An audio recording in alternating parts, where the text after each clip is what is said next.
បាទជំរាបសួរលោកគ្រូហើយនិងជំរាបសួរអ្នកទាំងអស់គ្នាដែរ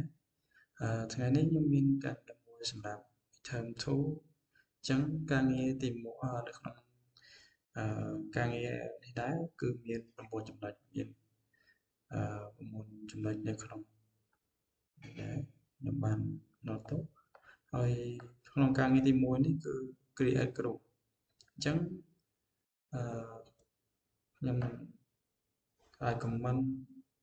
កើត group តាមអ្វីដែលលោកគ្រូចង់បានហើយបន្ទាប់មកខ្ញុំអាច comment sudo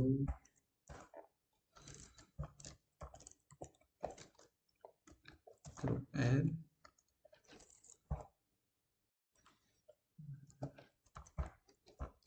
developer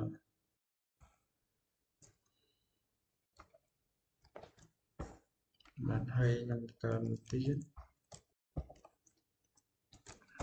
group UI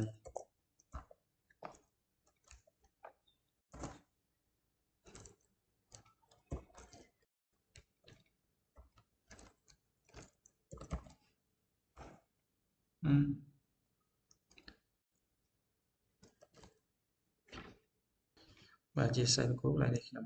ឲ្យ comment ខុសចឹងសូមម្ដងទៀត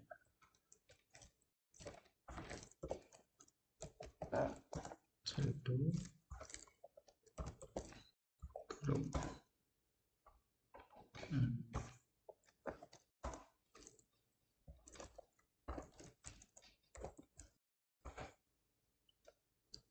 ហើយមួយទៀតខ្ញុំកើត group នៅ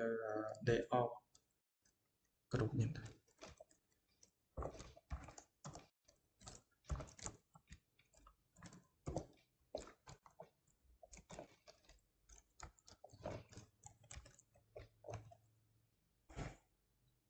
បាទអញ្ចឹងខ្ញុំបានបង្កើតហើយតមកខ្ញុំចង់ឆែកដឹងថាតើ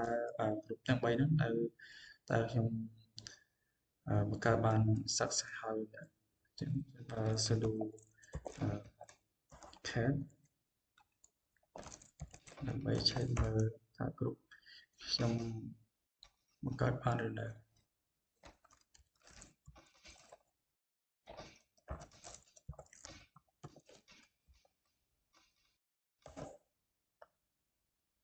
បាទអញ្ចឹង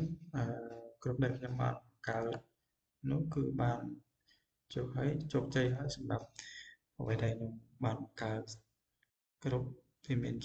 group developer ហើយនិង UI ហើយនិង develop layout ហើយបន្តមកទៀតចំណុចទី2ហ្នឹងគឺ delete developer group អញ្ចឹងខ្ញុំនឹងអាចកំណត់បន្ទាប់នៅចំណុចទី2អញ្ចឹងខ្ញុំប្រើ sudo ដូចគ្នាដែរsudo group the developer អញ្ចឹងខ្ញុំ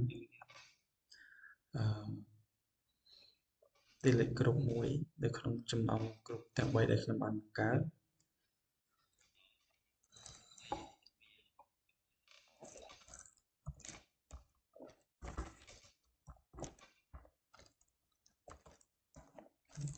developer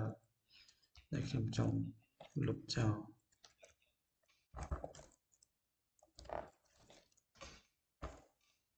បាទហើយអញ្ចឹងខ្ញុំបាន recommend លុបនៅ group developer ហើយអញ្ចឹងខ្ញុំចង់ដឹងថាតើខ្ញុំបាន delete បានជោគជ័យឬណាអញ្ចឹងខ្ញុំ recommend នេះចុះបន្ទាប់ឆ្ពោះ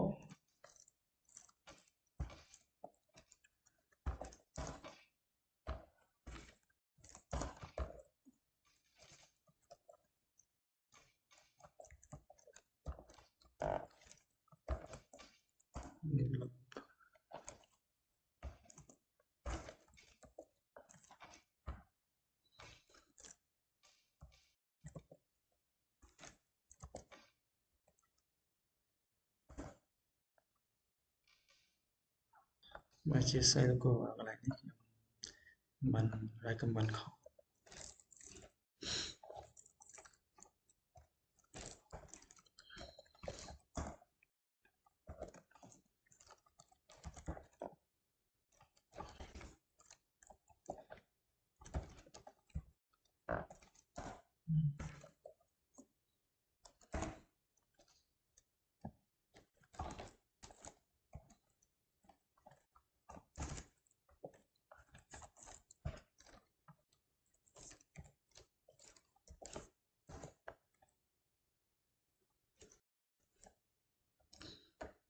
bạn chẳng comment đây nhưng bạn này tóm lý cứ thà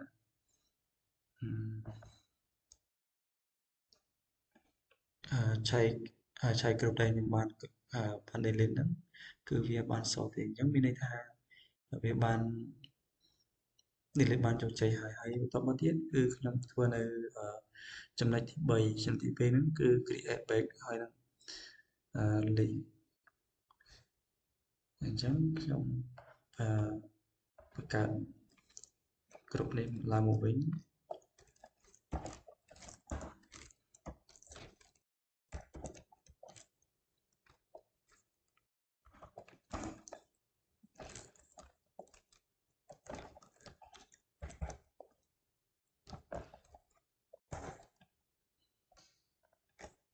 bạn nhớ nhầm trong lần thà tại vì tất cả bạn chụp chạy được họ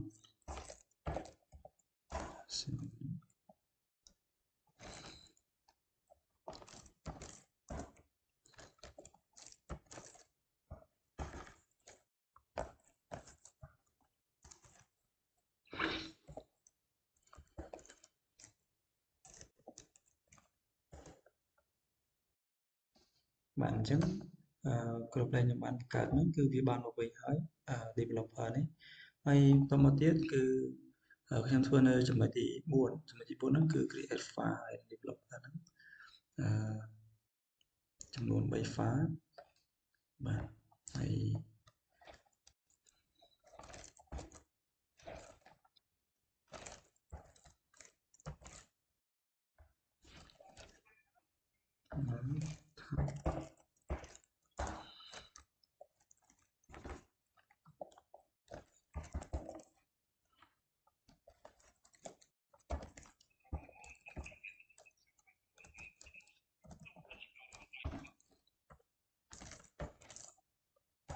จำนวนการจำนวนใบฟ้าสำหรับdeveloper និងUI និងtheo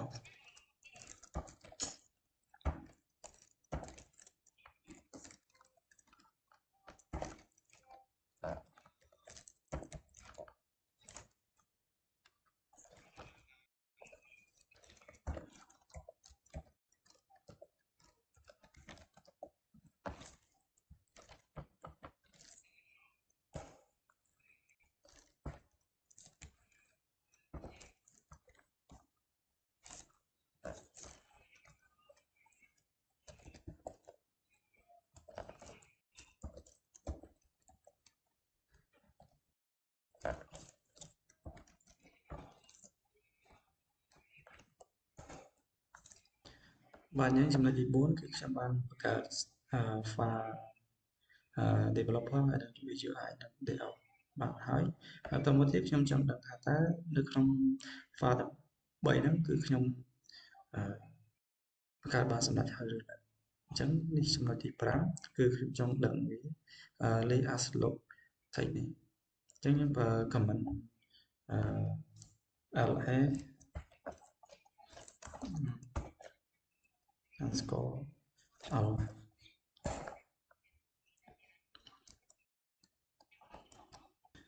បាទអញ្ចឹង file ដែលខ្ញុំបង្កើតទាំង3នេះគឺបានសម្រេចហើយនេះអញ្ចឹងខ្ញុំchia sẻ គួរដោយសារកន្លែងនេះខ្ញុំញ៉ាំដោយសារ file បង្កើតពីតមកទៅលើចោលពីចុះពីដើមហើយបន្តមកទៀតចំណុចទី6ហ្នឹងគឺ change file permission to per 55 for all text ទៅអញ្ចឹងមានន័យថា per 55គឺមានន័យថា comment ចង់មានសម្រាប់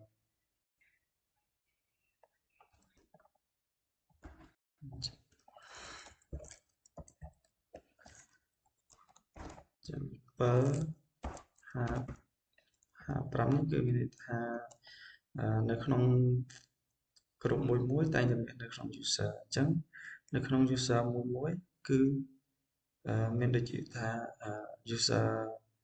developer អញ្ចឹងទៅហើយអញ្ចឹងនៅក្នុង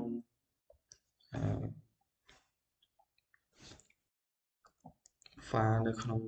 ក្រុម developer ហ្នឹងគឺអ្នកដែលអ្នកផ្សេងដែលចូលមើលនៅក្នុងចង់ចូលមើលក្នុងឯកសារឬ file នៅក្នុងក្រុមហ្នឹងគឺមិនអាចចូលបានចូលមើលបានចុចបើកបានប៉ុន្តែមិនអាចកែប្រែបានអញ្ចឹងខ្ញុំថា developer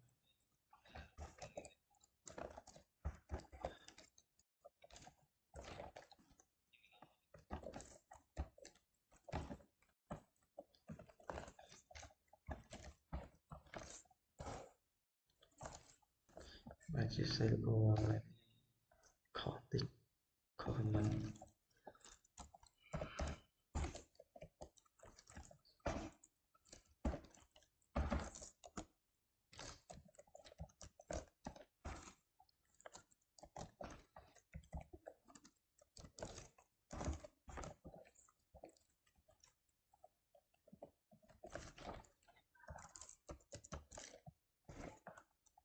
បាទហើយតមកទៀតខ្ញុំ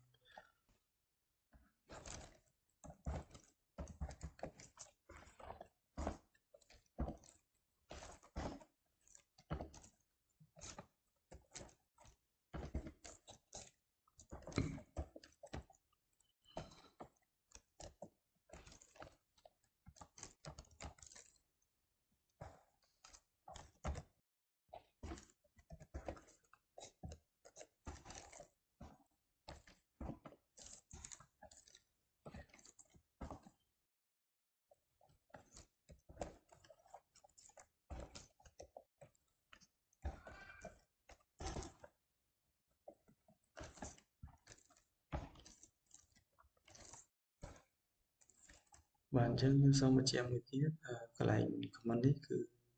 មានន័យថាសម្រាប់ file developer ហើយនឹង developer UI UI នេះក្នុង user គ្រប់របស់ក្រុមមួយគឺអ្នកក្រៅពីមិនមែនអ្នកក្រៅពី user ហ្នឹងគាត់គ្រាន់តែអាចឬហើយនឹង is គាត់អាចចូលមើលបានចុចបានមើលបានប៉ុន្តែគាត់មិនអាចកែប្រែនៅfile ណាមួយទេតែបើចំពោះ user ដែលនៅក្នុងក្រុមក្រុម developer ហ្នឹងគឺគាត់អាចចូលកែប្រែបានចំពោះឯកសារឬក៏ file ណាមួយទៅហើយបន្តមកទៀតខ្ញុំចង់ដឹងថាតើចំនួនដែល file ដែលខ្ញុំបានបង្កើតនេះគឺវាបានជោគជ័យអត់អញ្ចឹងនៅចំណុចទី7នេះ verify file នេះអញ្ចឹងខ្ញុំប្រើ recommend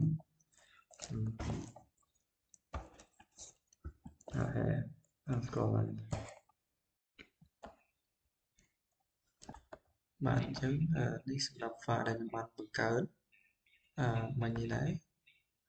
បានចំនួន3អញ្ចឹងគឺខ្ញុំបង្កើតបានជោគជ័យហើយបាទអញ្ចឹងបន្តមកនៅចំណុចទី8ហ្នឹងគឺមានន័យថាក្រុម develop ហើយនឹង developer ហើយនឹង UI UI ហ្នឹងគឺអាច process ទៅនឹង layout គ្រប់បានទេអញ្ចឹងនៅក្នុងហ្នឹងខ្ញុំនឹង recommend មួយនៅក្នុង CS ដើម្បីទាមទារផ្ដល់សិទ្ធិឲ្យ DO ឲ្យនឹង process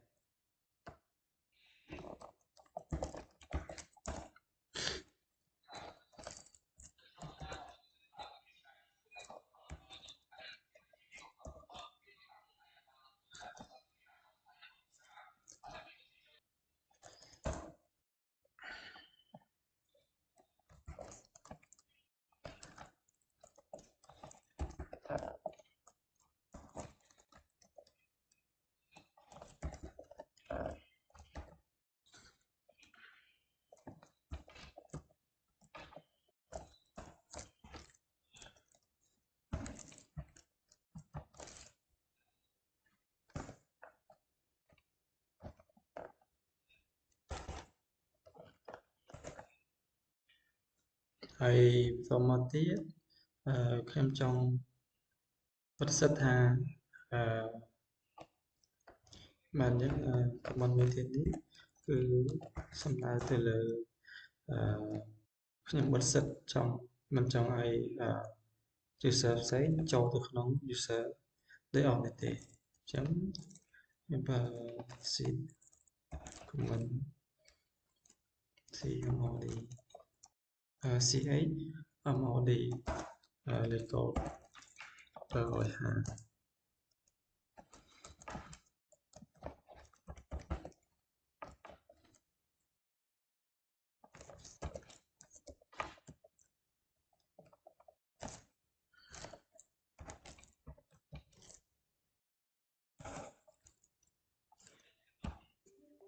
បានអញ្ចឹងនៅក្នុងចំណុចទី9ហ្នឹងគឺខ្ញុំតែនៅ comment permission សម្រាប់ក្រុមនីមួយៗ